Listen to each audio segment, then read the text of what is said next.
ఒక్క డైలాగ్ లేదు. కానీ బీజీఎం ఉంటది భయ్యా. వేరే లెవెల్ బీజీఎం. నిజంగా సాంగ్స్ లేదు, డాన్స్ లేదు, మాటలు లేవు.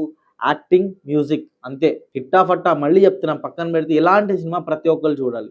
థియేటర్‌లోనే ఎక్స్‌పీరియన్స్ చేయాలి ఇలాంటి సినిమాలు. ఎందుకంటే 'మూకీ' సినిమాలంటే ఈ రోజుల్లో లైక్ ఏంటంటే డైలాగ్ లేకుండా సినిమా ఏంటి హట్!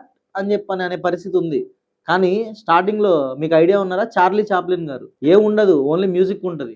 ఆయన యాక్టింగ్‌కి ఇప్పటికి ఈ రోజుకి 'చార్లీ చాప్లిన్' అంటే తెలియని వాళ్ళు ఎవ్వరు లేరు. సో, దాన్ని మళ్ళీ మన సౌత్ ఇండియన్, మన ఇండియన్ సినిమాలో కమల్ హాసన్ గారు ప్రూవ్ చేశారు 'పుష్పక విమానం' చేసి. 'పుష్పక విమానం' గుర్తుందో లేదో మీకు? యూట్యూబ్‌లో అవైలబుల్‌గా ఉంటుంది. ఒకసారి చూడండి ఆ మూవీ వేరే లెవెల్‌లో ఉంటుంది. సో, అలాంటి అటెంప్ట్ ఇప్పుడున్న జనరేషన్‌లో 2026లో అసలా నిజంగా ఆ అటెంప్ట్‌కి మనం మెచ్చుకోవాలి 100%. సో, ఓవరాల్‌గా యాక్టింగ్ అయితే అందరూ ఇరగదీశారనమాట. అందరూ రెచ్చిపోయి యాక్టింగ్ చేశారు. డైలాగ్ చెప్పాల్సిన టైంలో డైలాగ్ లేకుండా వాళ్ళ యాక్టింగ్‌తో ఆ సీన్‌ని ఎలివేట్ చేయగలిగారు.